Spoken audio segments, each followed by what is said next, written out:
This is San Diego News Daily.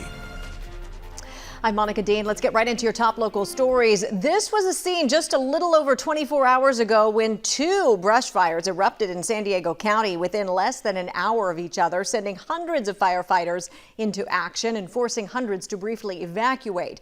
The first one happened in Sorrento Valley, where crews struggled with rough terrain.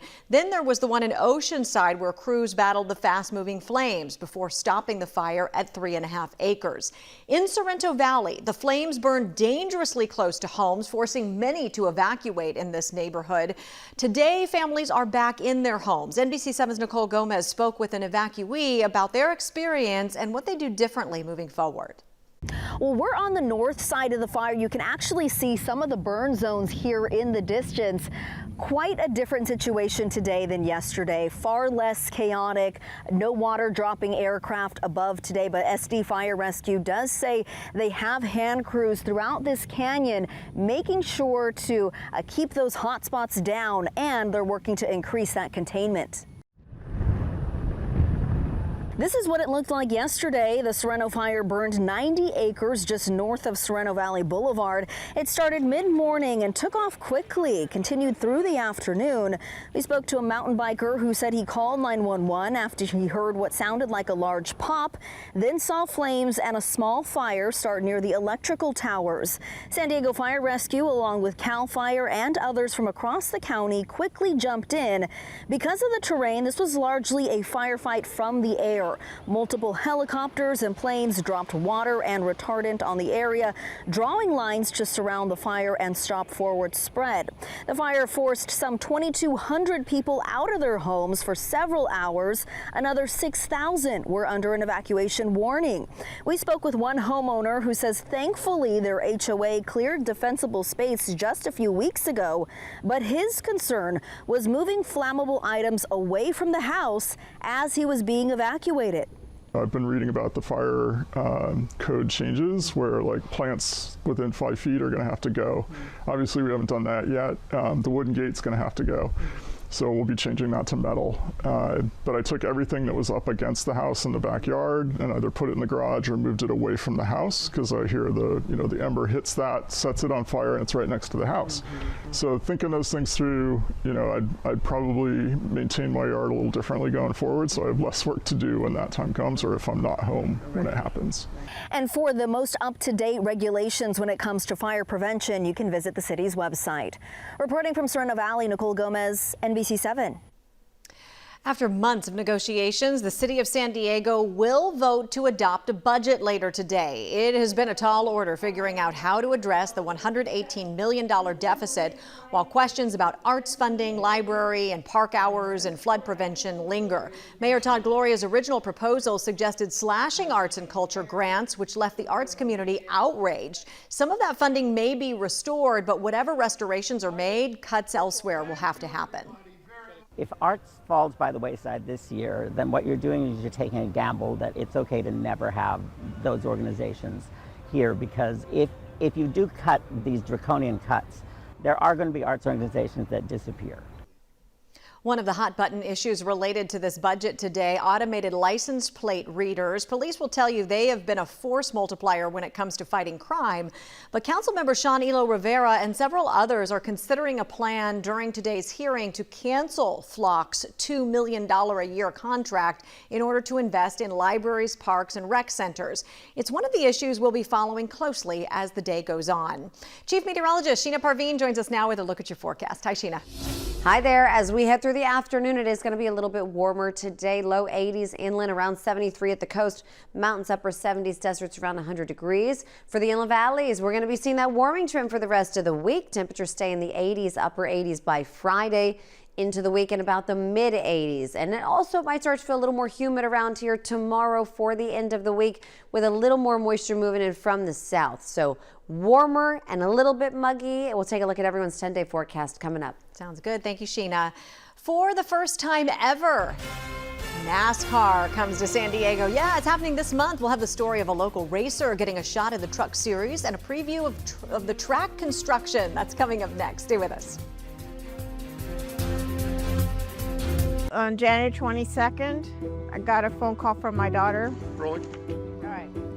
She said, Mom, the water's already waist high. And we were all scrambling. There's been 2 wildfires that have come through. We were able to watch NBC 7, and we knew that as long as they were there, we were going to be okay. We're going to be here. We're going to keep an eye on things. Because of you guys, they acted. This is the source of all of this neighborhood's problems. Everything can be so unpredictable, and we rely on this coverage. And that's a tornado warning.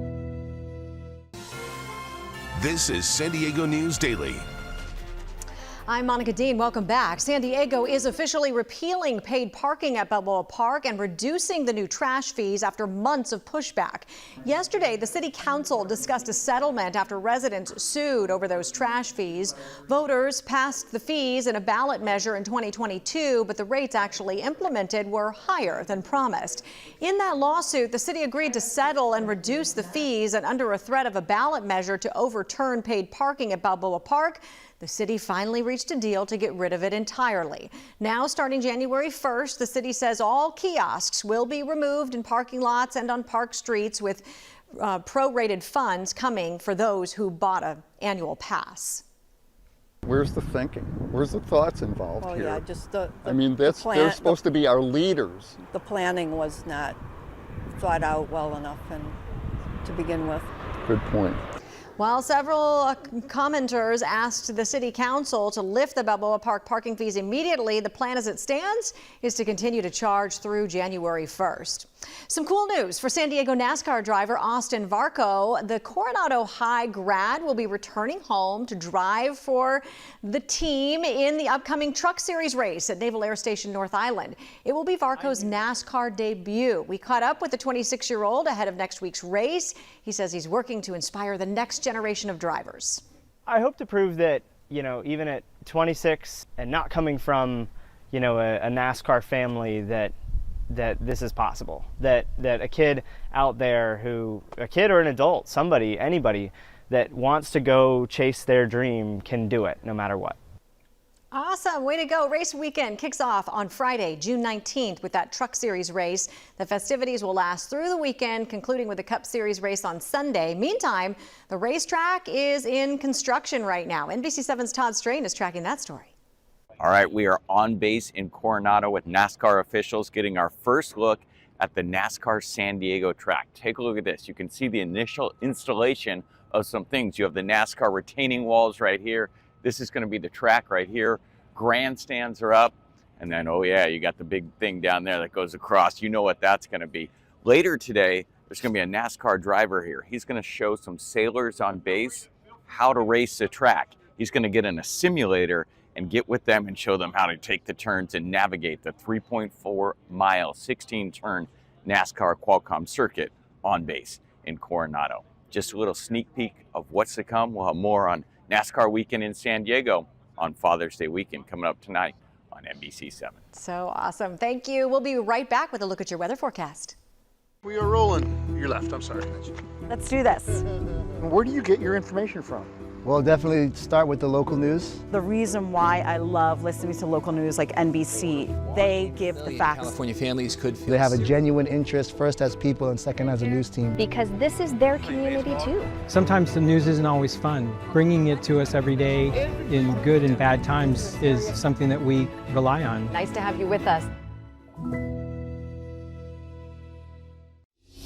Hi there, I'm NBC7 meteorologist Sheena Parveen. For today, mostly sunny at the coast, around 73. In the valleys, low 80s.